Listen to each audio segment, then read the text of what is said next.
There was an article that I found here. In Virginia, American atheists upstage Jehovah's Witnesses. For context, I know most of the people at American Atheists.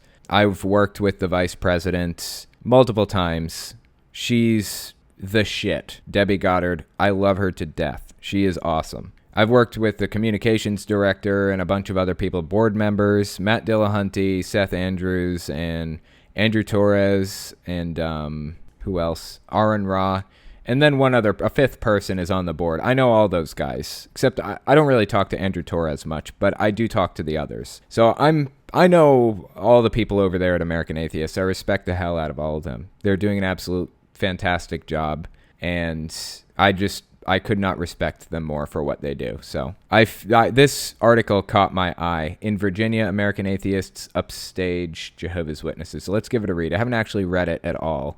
So let's see what it says. If there's one thing members of the Jehovah's Witnesses cult are good at, it's making utter nuisances of themselves in public places such as Department of Motor Vehicle Centers. But American Atheists spiked the guns this deplorable organization last weekend when it set up stalls outside of 2 DMV centers in Richmond, Virginia, which are regularly haunted by the Jehovah's Witnesses. According to American Atheists, their organization had received multiple complaints that Jehovah's Witnesses were proselytizing outside various government facilities. Said AA's Virginia State Director Larry Mendoza, "We would rather that government property be free of religious speech altogether. However, to ensure religious equality for everyone, including atheists, I applied for equal access to 2 separate DMV locations and will continue to request access on a regular basis." AA's request was accepted by the Commissioner of the Virginia DMV, Richard D. Holcomb, on September 2nd or 11th. I can't tell. Mendoza said, "I applaud the commissioner's decision to promote religious diversity. No one group should completely take over a public location." 100% agree with that. Last Saturday, Mendoza and Dusty Saborin, assistant state director for Chesterfield and her local secular parenting group Little Heathens of RVA, set up a table at the West Henrico DMV in Richmond. Said Saborin,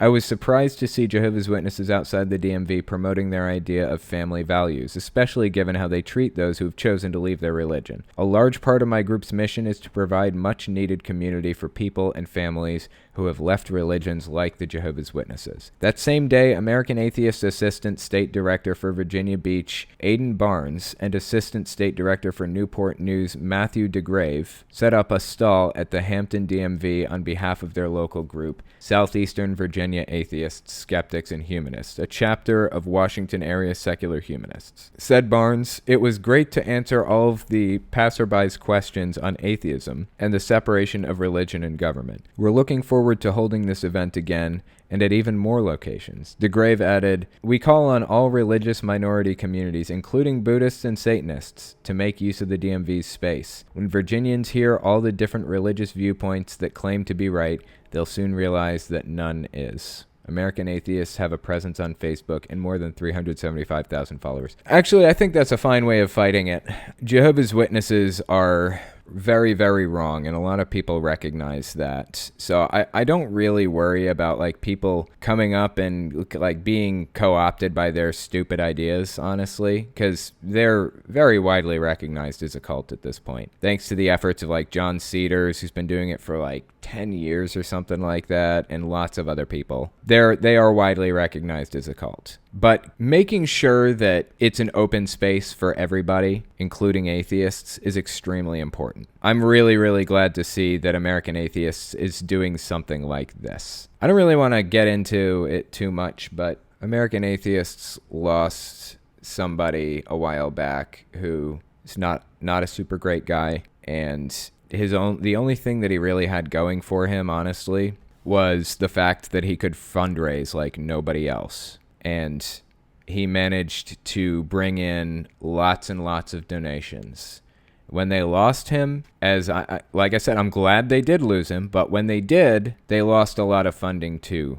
And I think that this is the kind of publicity, this is the kind of thing that they need to get to engage in, kind of, to keep their name relevant and keep going.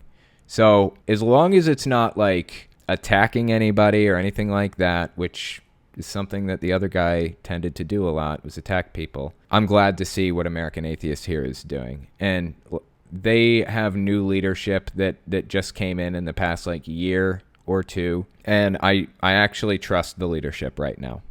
I know some of them, and I have a great deal of trust for them. And I hope that they can steer the organization through a lot of the mud that's being flung at it at the moment, and probably will be flung at it in the future too. So anyways, good for American Atheists. Glad that they did that. I'm glad to see them fighting like that. If you like what I do and you want to make sure I can continue to do it, you can support me in a few ways. First, you can support me on Patreon. That's probably the best way. But if you want to get something back for your support, you can check out my Teespring. I'm trying to make a shirt design for every cult I've covered. I haven't gotten every one, but I'm working on it. So check it out and see if your cult is up there. Second, you can support me by checking out my game shop. I sell controller, cartridge, and game box stands for every system from the original Nintendo and Sega Game Gear to the Xbox One and Nintendo Switch. So give that a look too. And finally, if you want to support me in some way other than monetarily, you can check out my other YouTube channels. I have a retro game channel where I answer questions like, why does Shy Guy have a mask? And why are CRT TVs the best way to play retro games? I also have the podcast where I talk about stuff I don't feel I can say on a monetized channel. And finally, I have my main channel where I talk about cults. I wish I didn't have to worry about dancing around subjects carefully in the first place, but I chose to do this as a full-time job. So unfortunately, I rely on YouTube's AdSense and on the support of patrons to continue doing the work I do. Anyways, check me out in all those places if you haven't already. Thanks for listening, guys.